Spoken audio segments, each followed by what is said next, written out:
तकरीर शुरू करने से पहले एक जवाब मेरा बाकी है जो किसी को देना था, वो ज़रूरी है। गालिबन 2 महीना पहले कानपुर के आगे अमरोधा की सरजमीन पर, जहां मैं भी मुकर्रिर की हैसियत से था, हज़रत अल्लामा सलमान रज़ा साहब भी थे अज़हरी, और नकीब मिल्लत हज़रत कफ़ील अंबर अशरफ़ी और शायर अहले सुन्नत मोहम्मद अली फैज़ी।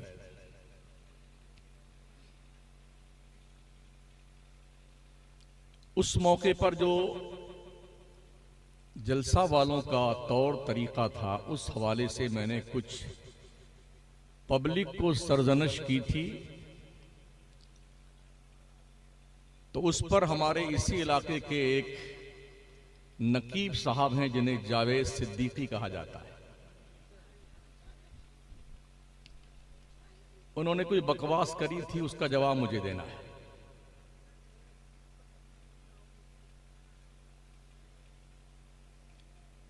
अमघटी से लेके घारी घाट तक और चंद्रदीप से लेके सिंगार घाट तक बच्चा बच्चा जानता है कि आप कैसे हैं।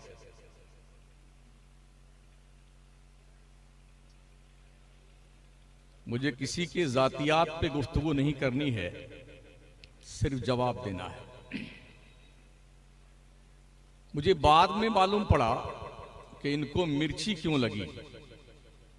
मालूम भी हुआ कि ये नात इनकी ही बनाई हुई थी, हुजूर आपको देखना चाहता हूं। तो पहली बात तो ये मुझे मालूम पड़ी कि ये इन्हें नात पढ़नी तो आती नहीं, नात बनाना आता है। नात बना करके ये अच्छी आवाज वालों को दे करके उनसे नजराना वसूल लेते हैं, नातें अपनी बेचते हैं। ये ताजिर लोग, तो इन्हें तो हक भी नहीं बनता कुछ कहने का। दूसरी बात, जनाब ने कहा कि हमारे गांव में वो गए थे। 1 नंबर नहीं 100 नंबर झूठा आदमी मेरे गांव में कभी नहीं गया, वो कभी नहीं गया।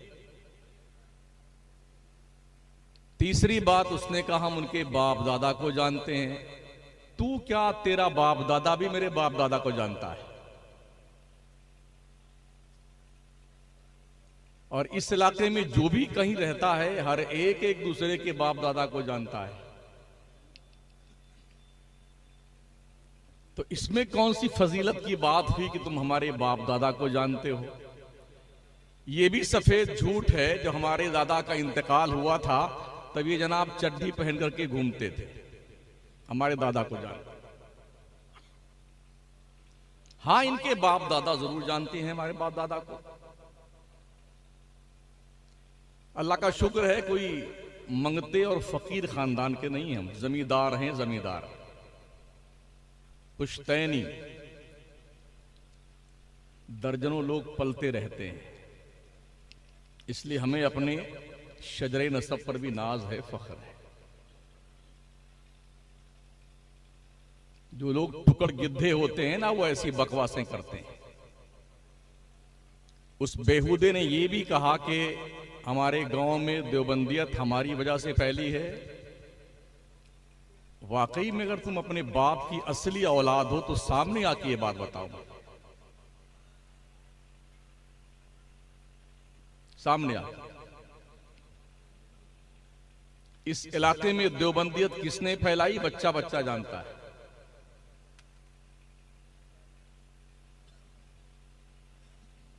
चालीस साल से मैं बाहर ही रहता हूं। कभी 2 दिन के लिए घर आता हूं, कभी 3 दिन के लिए आता हूं, कभी 4 दिन के लिए, कभी 2 घंटे के लिए।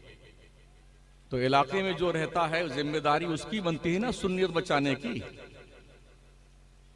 हम तो आए और चले गए।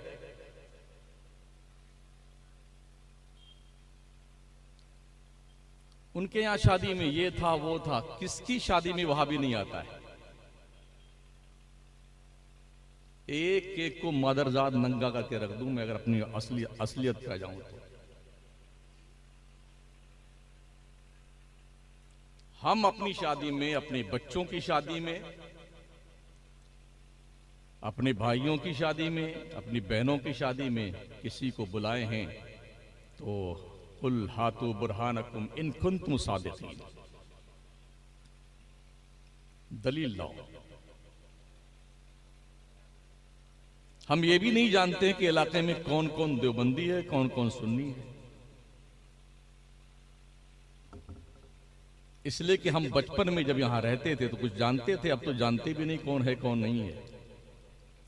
ऐसा बहुत हुआ है कि लोग बचपन में, आज के 15-20 साल पहले सुन्नी थे, अब वो देवबंदी बन गए हैं।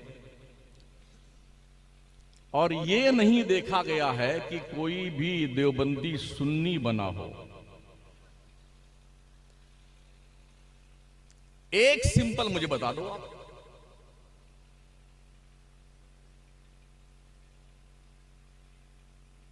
बल्कि बाज़ाब्ता तौर पर देवबंदी बनाने की मशीन लगाई हुई हमारे इलाके में।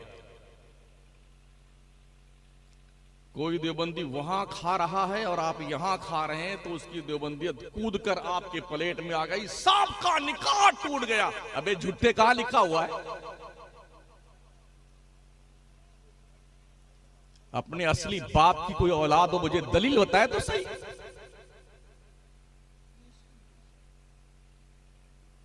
किसी महफिल में वहाबी आ गया तो सब पर तौबा फर्ज है, कहां लिखा बे?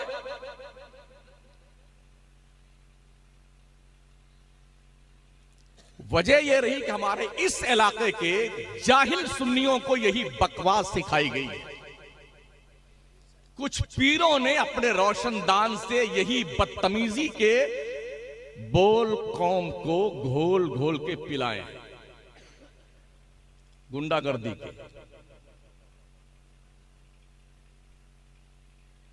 वो सब के सब देवबंदी, सब पर कुफर लाजिम, सब पर तौबा फर्ज। एक पीर साहब थे, वो 2007 में हज पे तशरीफ ले गए थे, मैं भी इत्तेफाक से हज पे था। उनके बड़े कट्टर मुरीद उनके पीछे पीछे घूम रहे थे, कभी इस दुकान में घुसे पीर के साथ में, कभी उस दुकान के में, किसी इलाके के थे।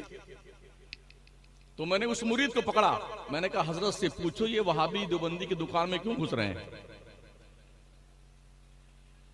मैंने कहा जितनी भी फर्श पर मार्बल की टाइल्स लगी है ये वहाबियों ने लगाई हरम में। कहां पढ़ते हो नमाज?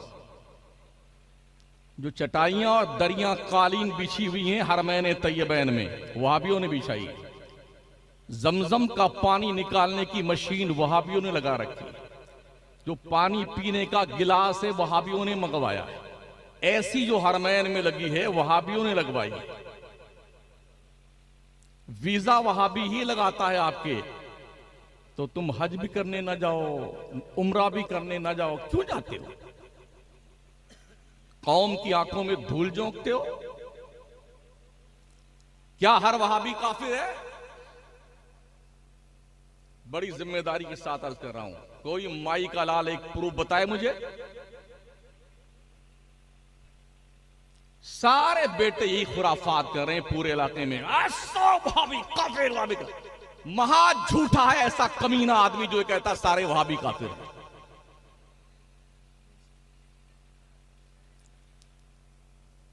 किसे कहते हैं काफिर पता है तुम्हारे? वो मलायने अरबा, जिन 4 मौलवियों पर इमाम अहले सुन्नत सरकार आला हजरत ने उनके अकायदे कुफरिया कतैया की बुनियाद पर और हरमैन तैयबैन के उलमा ने मिल करके जिस पर कुफ्र के फतवे लगाए हैं वही काफिर हैं। अब हर वहाबी को काफिर नहीं कहा जाएगा, उसी को काफिर कहा जाएगा जो या तो खुद पढ़ा हुआ वो अकीदा पढ़ ले, चारों मौलवियों का पढ़ ले, समझ ले। पढ़ा नहीं है तो सुन ले, फिर समझ ले। अब पढ़ने के बाद, सुनने के बाद, समझ लेने के बाद अब उनको वो फॉलो करता है तो वो काफिर है। और ऐसे किसी को आप काफिर कहते हैं महोदय जी, तो आप खुद ही काफिर हो जाते हैं। इमाम अहले सुन्नत सरकार आला हजरत फतवा रज़विया शरीफ में नकल फरमाते हैं, जिनके अकीदे मुज़ब्ज़ब हैं, जो इधर भी रहते हैं उधर भी रहते हैं, ठोस नहीं है, आला हजरत सरकार फरमाते हैं ऐसे लोगों से नरमी से बात की जाए, मोहब्बत से बात की जाए, ताकि ये अच्छे सुन्नी बन जाए। उठा लो फतवा रज़विया। आला हज़रत सरकार फतवा रज़विया में लिखते हैं, अगर किसी शख्स ने कलमे कुफ्र बका, दो गवाहाने आदिल ने उसके कुफ्र की गवाही दी, पूछे जाने पे कायल ने अपने कुफ्र का इनकार कर दिया कि मैंने नहीं कहा है, तो उसका इनकार ही उसकी तौबा मानी जाएगी। दो गवाहाने आदिल की गवाही की कोई वैल्यू नहीं है। यह भी फतवा रज़विया। जिन्हें बेटों को काम नहीं करना आता है ना, सिर्फ फितना फैलाते पूरे इलाके में। अगर लोगों ने गुज़िश्ता 40-45 साल से यहां इस इलाके में काम हुआ होता, किया होता ना, तो आज सुन्नियत का ये बुरा हाल नहीं होता तो हमारे इलाके में। बदकिस्मती से पीरी मुरीदी का ढोंग रचा करके हमारी कौम के बुद्धू लोगों को कैसे लूटा जाए, ये फन लोगों को आता है, चालाक लोगों को, और उस पर वो कारबंद इसी काम में लगे हुए। सुना करता था बुजुर्गों से मैं भी कि ख्वाब सोते में देखा जाता है, जल्दी ही इंकिशाफ हुआ कि जागते में भी ख्वाब देखा जाता है।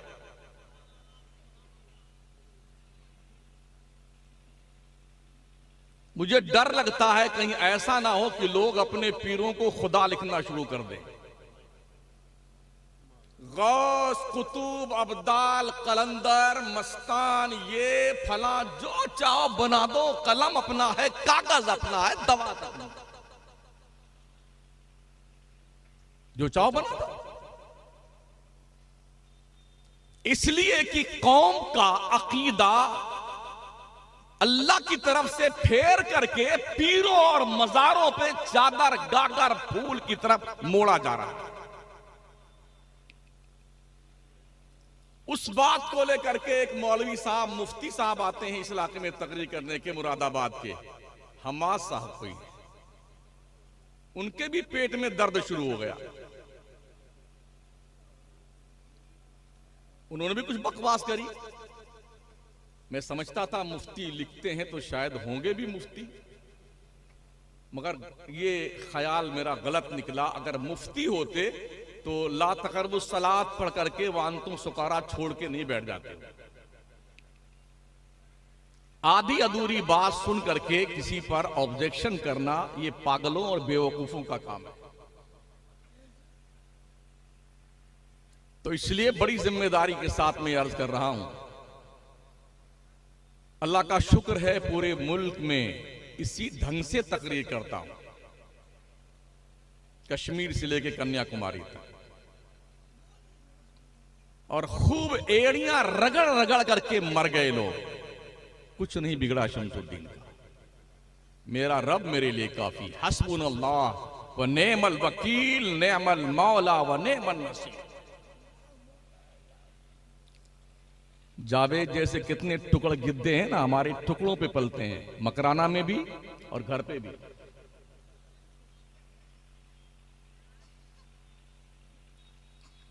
अगर कुछ फिर तुमने रद्द अमल किया ना तो मादरजाद नंगा कर दूंगा पूरे घर वालों को, इतना ध्यान रखना बेटे।